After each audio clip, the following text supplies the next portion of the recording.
are proof of our determination to expand the economy, but to do so on sound foundations and to bring down the level of unemployment. Heath now went to the other extreme. He poured money into the economy. He increased government spending and relaxed borrowing. It was called the dash for growth. Yes, Jim, over. 55,000 through, 25, please, over. I confirm you want to buy 55,000 through. But much of the money went into creating a stock market bubble that did nothing to make industry more efficient. Above all, it was invested in the new companies of the takeover men. And Jim Slater's share price soared to astounding heights. Well, the nearest 25, I'd offer you 50 at the moment. It was a pretty heady time, really. The stock market always went up. I know stories of people going into the old stock market where you walked onto the floor and they saw shares like Slater Walker and so on there and bought for themselves, not for their clients, some shares, went to the loo and come back and they'd sort of made about 25% on their money. And so they sold them again and made profits. Well, the trouble is that's not reality. No company can move in value like that. So you're actually getting a bubble. Well, then if you bought the shares, they were bound to go up. So you didn't do anything. You just bought the shares and they went up. For some of these people, some of the great names. And that expectation allows them to use the share, increase share price, allows them to use the share to go and buy something. Because shares are nothing more than sort of supercharged pounds, really. You can use them to buy other companies. Which they did. Which they did. And you can use them to raise more money in the stock market. Using the power of his extraordinary share price, Jim Slater now became the dominant force in the City of London. He set up his own banking operation and a network of satellite companies, each of which set about asset stripping British industry. He gave thousands of pounds to the Tory party, while his former partner, Peter Walker, became a cabinet minister. Jim Slater was now all-powerful. I did become a bit arrogant, I think, about what I was doing, the business side, I would say. Probably still am.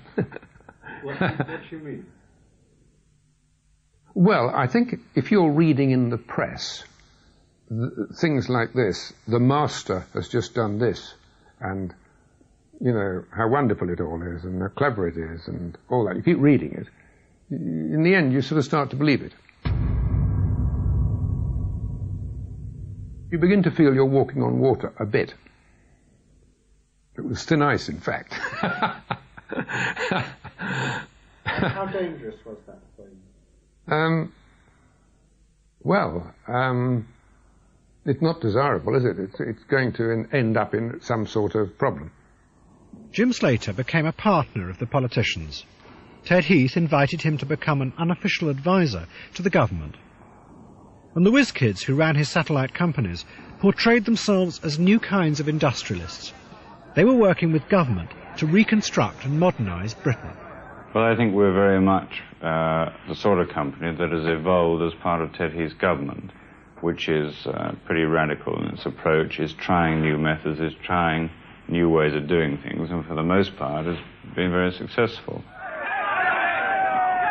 I think, in fact, this is actually the solution to the British problem, if you like. Throughout the UK, you could release half the assets, half the work staff of just about every company, and you would suddenly, of course, double your gross national product.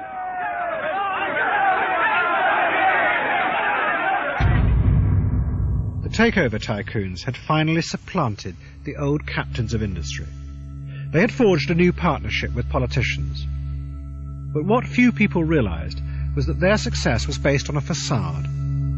They were doing nothing to reconstruct British industry. They were merely profiting from its decline. But drunk on this moment of power, they portrayed themselves as the inheritors of the great industrialists of Britain's past. If you look back to the great days of British industry, the days when we controlled 23% of the world's trade as opposed to about 9% now, when all these great legendary companies were founded, they were all founded, without exception, by capitalists, industrialists, financiers, whatever you want to call them, with a face. Now, all these men who founded these companies were tough, ruthless, ambitious, and not necessarily likable men. They also forced the captains of industry to bow down to them. Tiny Rowland placed on his board the old establishment figures from each company he bought up. He wanted to display them as trophies. Drove him? Oh, partly money thing, partly to beat the likes of us, I think. You know, he didn't really like us much, and by us I mean the establishment. If you look at this most extraordinary thing, the odd thing is he liked Etonians, and he had umpteen Etonians on his board, stiff with them. I can't think why, but he did. But he wanted to sort of, I don't know, beat us, I suppose, I mean, at our own game, or somebody's game. Well, he was just buying them. He was just using them. And it's amazing how these people would react to a motor car or a trip abroad or a night out or a flat or something. I was amazed because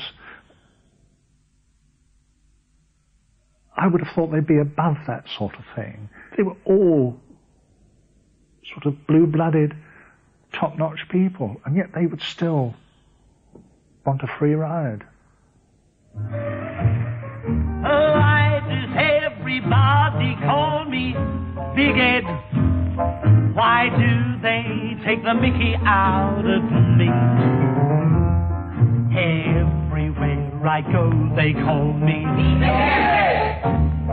It isn't very nice, you must agree. I don't know how I got the name of Big Ed. It's a puzzle that I never could define. 'Cause nearly all the folks who call me Big Ed have got bigger heads than mine. But the tycoon's brief moment of power was about to be destroyed. By 1973, it was clear that Heath's dash for growth had failed. It had created rampant inflation, and when the government tried to hold down wages, it led to violent strikes. The politicians privately believed they were losing control of the country. It seemed to me the government had lost control and wanted to give in but didn't know how to give in, and that it was the proof of something, an idea which was becoming quite prevalent among some of us, that whatever the government did, the trade union power was too strong to be effectively countered. That sense of pell-mell of things crowding in, overpowering even a prime minister who was disciplined and determined to do his best, the crowd of events became too great. In one last attempt to control the economy, Heath decided to slam the brakes on. He announced an immediate freeze on wages, prices, and profits. The idea that profits would be restricted panicked the stock market, and the bubble finally burst. Share prices began to slide. This was a disaster for the tycoons, because their share price was their only source of power. Goldsmith immediately sold off practically all his companies, as did Jim Slater, but he found it more difficult. Unfortunately, we were in a lot of our liabilities, on property in particular, were difficult to get out of. So although I could see it coming, I was selling off companies, left, right and centre. But in the end, I was stuck, if I want a better word. Tiny Rowland was also stuck. Try as he could, he found it impossible to siphon enough profit out of his African companies to support his share price. So he created fake profits. The profits of Lonhro were, of course, what Rowland did was, with all the companies, all these 300 companies, where they traded with each other, and a lot of them did a lot of intercompany trading, he just added all the sales figures together and consolidated them in one set of accounts, which were produced in London for the Stock Exchange, of course. Well, we've just had the quarterly figures of Lonhro, which is one of our mining companies, and the figures are entirely in line with our expectations. They have made no announcement about nothing at all.